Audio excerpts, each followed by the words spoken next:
So sa 2022, from December 21 to December 31, ilang sales invoice o kaya official receipt ang kasama dun sa mga liquidation report? Wala po sinabit sa amin, Your Honor. Ni isa. Acknowledgement receipts lang po yung sinabit sa amin.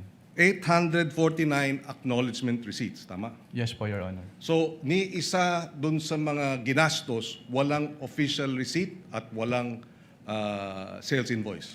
Yes po, Your Honor. Okay. Sa karanasan mo sa 30 mga ahensya, masasabi mo ba na yung findings ninyo dito sa OVP ay similar o standard ba? O nangyayari rin yung ganong walang official receipt at walang sales invoice sa mga liquidation? Yes po, Your Honor. Since sina-apply naman po namin uniformly yung provisions po ng Joint Circular 2015-01. As in, puro AR ang sinasubmit ng ibang ahensya?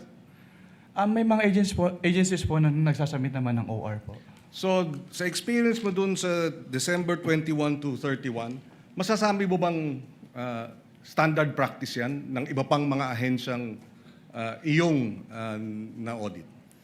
Hindi ko po siya masasabing in standard practice since ito po yung kauna-unahang beses na puro AR po yung sinamit sa amin.